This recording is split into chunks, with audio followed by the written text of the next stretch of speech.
Hola, bienvenidos y bienvenidas de nuevo. Vamos a empezar a ver repetición.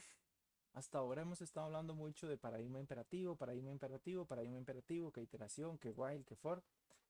Vamos a dejar eso de lado y vamos a empezar a trabajar en paradigma funcional. Eso quiere decir que vamos a organizar todas nuestras soluciones a base de funciones que se llaman otras funciones. Esto tiene una teoría matemática por debajo que está más relacionada a matemáticas, cálculo lambda, etcétera, etcétera, etcétera. De esta parte funcional vamos a empezar a trabajar la repetición de funciones con una cosa que se llama recursividad. Entonces, eso es de lo que vamos a estar hablando en los próximos 2 o 3 videos. Déjenme ver si cargo la presentación. Ok. Entonces, es una introducción. Esta foto es, bueno, de los chistes que yo les dije que está dentro de las presentaciones. La gente a veces, si escuchan compañeros y compañeras más avanzados de la carrera, pues les van a decir que recursividad puede ser como más difícil y no sé qué, y que no les gustó. Y bueno, depende un poco. Las dos son muy útiles, digamos, son dos estrategias para organizar los programas que funcionan muy bien. Y la idea es aprender recursividad primero porque eso nos da otra forma de pensar. Y además a los compañeros que ya llevaron Progra, los vamos a sacar de su zona de confort. Entonces, esos tres compas que ya llevaron programación, los vamos a sacar de la zona de confort y vamos a aprender todos juntos y juntas a, a manejar la repetición. Eso por un lado. Y segundo, es que la foto del dragón estaba demasiado chiva. Entonces, de fijo había que ponerla. Ya tenía que usarla en algún lado. Yo dije, ma, esta foto está demasiado chiva, la voy a usar. Ok. Mm, la definición de recursividad tiene un problema. Que la definición se entiende solo si uno ya entiende recursividad. Entonces, la vamos a ver. Pero hasta que veamos los ejemplos, vamos a entender o se nos va a hacer más fácil entender. Eh, Bueno, ahí está. No se los voy a leer. Pueden pausen un toque el video y leen la definición. Entonces, ok, se usa para repetir y tiene una característica particular. Entonces, que es, digamos, yo defino una función y entre las instrucciones que están dentro de la función, yo invoco. Recuerden que habían dos formas de hacerlo. Una era definir la función con def y la otra era invocarlo, o sea, usarlo. Entonces, yo invoco a la función dentro de la función. Entonces, por eso dice resolver un problema en términos de sí mismo. Ahora, Francis es un chiste viejísimo en un curso, nadie me ponía atención, digamos, no logré que la gente me pusiera atención, entonces yo explicaba y todo el mundo preguntaba, ¿qué? ¿Otra vez? ¿Cómo? Entonces hacíamos un dibujo en la pizarra de un muñequillo y el muñequillo se llamaba Francis. Entonces cuando empezaban a preguntar ya la tercera y cuarta vez, yo, mae, Francis, explíqueles. Y dejábamos como 5 minutos de silencio mientras Francis les explicaba. Obviamente eran 5 minutos de silencio. Y ya después continuábamos porque ya, o sea, ya era mucho. Puedo explicar 2, 3, 4 veces, pero ya cuando es la quinta y todo el mundo pregunta lo mismo, ya es como, más ya, suficiente. Hay muchísimo chiste nerd acerca de recursividad, como por ejemplo los acrónimos recursivos que vimos en el taller de GNU, de que GNU no es Unix. ¿Y qué significa GNU? GNU no es Unix. ¿Y qué significa GNU? GNU no es Unix. Este también es un dibujo de Ecker y es una mano que dibuja una mano. Entonces, para poder terminar de dibujar una mano, tengo que usar la mano que estoy dibujando. Va a tener más sentido conforme avancemos en el semestre y hagamos más ejercicios con recursividad. Hay un concepto matemático que es en el que está inspirado esta estructura para solucionar problemas. Entonces, es como las funciones que llaman a funciones y tienen condiciones de parada. Em, Tiene dos características particulares. Es una repetición, entonces necesitamos una condición que diga cuándo va a parar. Eso lo tiene igual que el while y es el circulito este que hemos estado dibujando todo el curso. A esa condición le vamos a llamar condición de parada o caso base. Después tiene una serie de operaciones que se ejecutan y tiene una forma, él va a trabajar con los parámetros.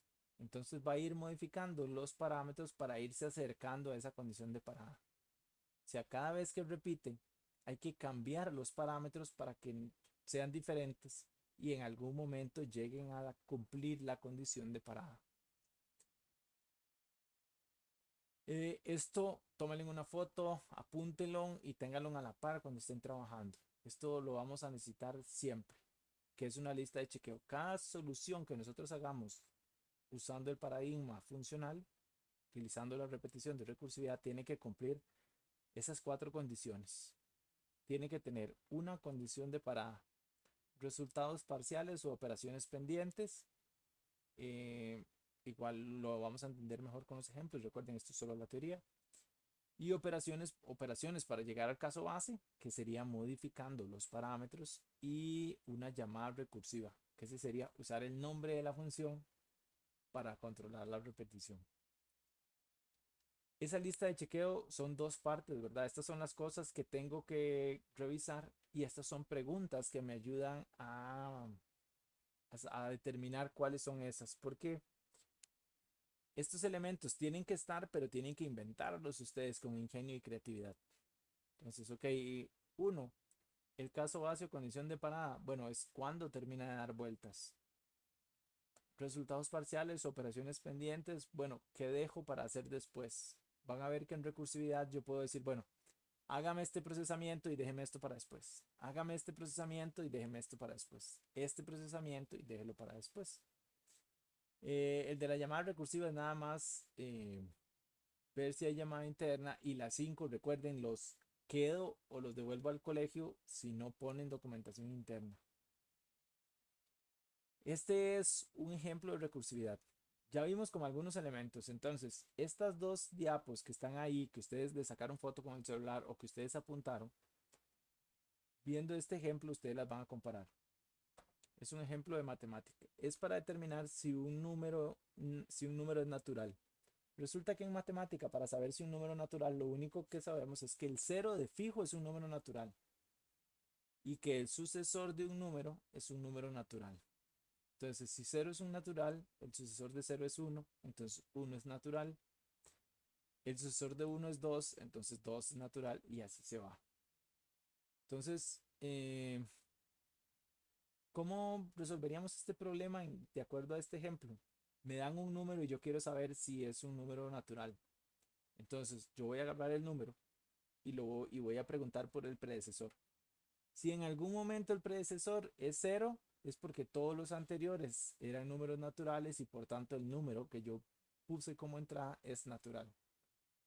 Si paso y de repente se vuelve negativo, eso quiere decir que no era un número natural. Ok, entonces es así como más o menos va a funcionar. Entonces son estos elementos. Entonces vean que uno le dimos vuelta, ¿verdad? Yo lo que sé, o lo que dice la definición matemática, es 0 es un número natural. Punto. ¿Por qué? Porque 0 es un número natural. Y la otra es el predecesor de un número es también un número natural. Entonces vean que en esa lista de elementos yo dije, bueno, ¿cómo voy a llegar? ¿Cuándo paro? Yo paro cuando 0 es un número natural. O sea, yo paro cuando llego a 0. Pero me dieron un 8. Entonces, ¿cómo acerco ese 8 hacia el 0? Restando. Y voy a restar eh, utilizando los parámetros. No siempre tienen que haber resultados pendientes, pero la llamada recursiva sí tiene que estar, y la condición para irse acercando hacia el caso base o la condición de parada tiene que estar. Ok, entonces este es el ejemplo. Sí, básicamente es justo lo que estamos hablando. Las potencias también es otro ejemplo en matemática y en computación de una función que es recursiva. ¿Por qué? Porque la definición matemática de la potencia es que x a la n es x por x a la n menos 1. Y el axioma o la condición de parada es que si n es igual a 0, o sea, cualquier número a la 0 es 1. Entonces yo puedo tomar esto e irme acercando hacia n igual a 0. ¿Cómo se vería esto más o menos? Así. Con x igual a 3 y n igual a 5. ¿Qué está pasando acá? El 3 por lo voy a dejar pendiente. Ese es uno de mis resultados pendientes. Y acá sí vemos cómo se ve en código. Entonces empiezo con 3 a la 5. Y de acuerdo a esta definición anterior, 3 a la 5 sería 3 por 3 a la 4, que es lo que está pasando acá. Esto lo dejo pendiente y me voy a resolver este 3 a la 4. 3 a la 4, ¿qué es? Es 3 por 3 a la 3. 3 a la 3, ¿qué es? 3 por 3 a la 2. 3 a la 2, ¿qué es? 3 por 3 a la 1. 3 a la 1, ¿qué es? 3 por 3 a la 0. Aquí ya pegamos con la condición de parada y empezamos a devolvernos, empezamos a juntar todos esos resultados pendientes. Entonces, ok, ya como ya no tengo más potencias que resolver, entonces ya puedo devolverme resolviendo esto. Entonces 3 por 1, 3. 3 por 3, 9. 3 por 9, 27. 3 por 27, 81. 3 por 81, 243. Todos estos primeros pasos donde se va expandiendo los hacemos de manera explícita. Los pasos donde se va encogiendo, eso lo hace la recursividad solito. Nosotros vamos a trabajar con esta parte de aquí y él solo se va a devolver. Nosotros podemos aprovechar esa característica de que él se devuelva solito y lo podemos ver más adelante. Aquí otro chistecito de recursividad. Vean que, por ejemplo, la potencia, para llamar a la potencia yo uso la función de la potencia pero con un parámetro modificado, que sería el n. Entonces en la primera vuelta tengo 3 a la 5. En la siguiente vuelta tengo 3 a la 4, 3 a la 3, 3 a la 2, 3 a la 1, 3 a la 0 y entonces después me devuelvo juntando las operaciones que dejé pendientes. Recursividad es vacilón porque es puro ingeniero o ingeniera, súper perezoso. Tiene una operación o algo que hacer y es como, voy a ponerlo por aquí y ahora después lo hago. Entonces espera llegar hasta el final para empezar a hacer lo que hace falta. Entonces, bueno, eso es como vacilón, es una definición vacilona de recursividad, es súper perezoso. Ejercicios de nuevo los vamos a ver en clase para asegurarnos que los podemos entender. Vamos a ir con calma, vamos a hacer varios ejercicios y los vamos a ir resolviendo en clase. Bueno, en realidad ustedes los inventan primero y después vamos a ver cómo se comparan con los que tenemos. Sin embargo, este primero sí lo vamos a hacer. Entonces, bueno, ¿cuál es el problema? Yo voy a recibir un número y quiero calcular el número de dígitos. Quiero saber cuántos dígitos tiene. O sea, si la entrada es un 123, recordemos que primero hay que entender el problema y crear ese modelo abstracto.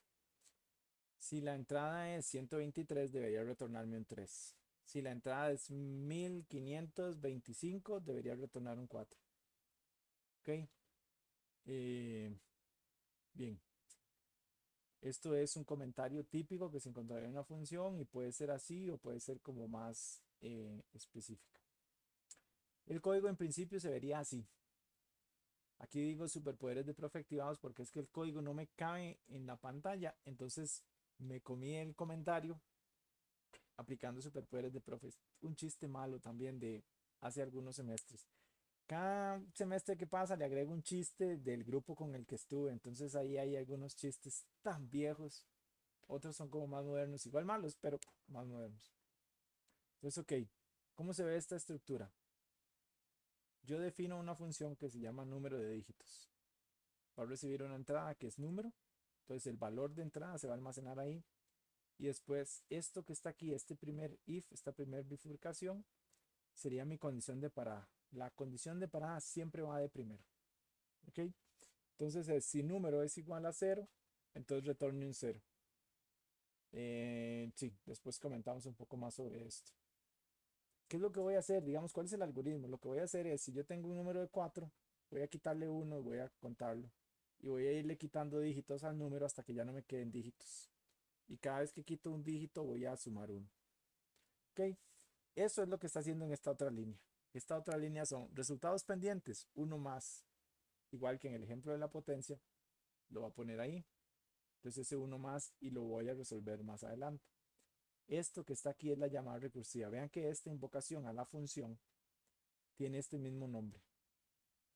Aquí, como es una definición, entonces yo estoy reservando un espacio de memoria donde voy a meter el valor. Aquí no, aquí estoy diciéndole mae, invoque a número de dígitos pero con un nuevo valor. ¿Cuál es ese nuevo valor? el número actual que tenía, división entera entre 10. Eso lo que hace es quitarle un dígito al número. Y esa es como la idea. Entonces tomen esa lista de chequeo que vimos antes y revísenla contra este ejemplo. A ver qué tal les parece. A ver si salen, si logran identificar todos los elementos, cuáles serían. Ok, lo ideal es que pausen aquí un segundo para que lo hagan como a conciencia, revisen esos 4 elementos y indiquen cuáles serían. Y los encierran ahí con un circulito o algo. Ok, pasemos a ver más o menos cómo se comportaría esto en memoria comparándolo con el ejemplo de las potencias, usando como la misma nomenclatura. ¿Cómo sería esto? La división entera módulo, o sea, división entera entre 10 lo que hace es quitar el último dígito. Entonces yo invoco número de dígitos 400 con 4925. Ya sabemos por cómo funciona la función, como hicimos nuestro modelo abstracto, que esto debería devolver un 4. Entonces así podemos comprobar si está bien. Entonces voy a dejar mi resultado pendiente que es 1 más y voy a invocar al número de dígitos con el número original, pero división entera entre 10. O sea, lo que le voy a estar mandando es 492. El 1 más va a quedar ahí pendiente en lo que se llama la pila, porque es como funciona la recursividad usando una cosa que se llama una pila, que después en clase vamos a hablar un poquito más de eso. Y entonces en esta nueva ejecución voy a dejar un resultado pendiente adicional y voy a llamar a número de dígitos ahora con 49. Y así me voy hasta que el número de dígitos es igual a 0. Cuando el parámetro es 0, que es lo que decía el código, entonces ya voy a retornar un 0 directamente. Voy a dejar de hacer invocaciones. Aquí vean que ya no hago más invocaciones, sino que nada más retorno un 0. Eso es lo que está pasando aquí entre este paso y este. Retorno el 0 y ya ahí dejo que la recursividad solita, por cómo funciona, cómo está implementada en el lenguaje de programación, vaya resolviendo estos resultados pendientes. Un elemento importante que tal vez ahora no tenga mucha importancia, pero más adelante sí, es que la resolución se hace en sentido contrario a como se fueron dejando los elementos. Este más se dejó primero, pero es el último que se va a sumar. El último que se dejó es este, pero es el primero que se va a sumar. Entonces va como de atrás para adelante. Lo va dejando todo hacia adelante y después va de atrás para adelante. Ok, y vamos a dejar este repaso por ahí y ya en clase le vamos a dar durísimo a los ejemplos. Pura vida, nos vemos en clase.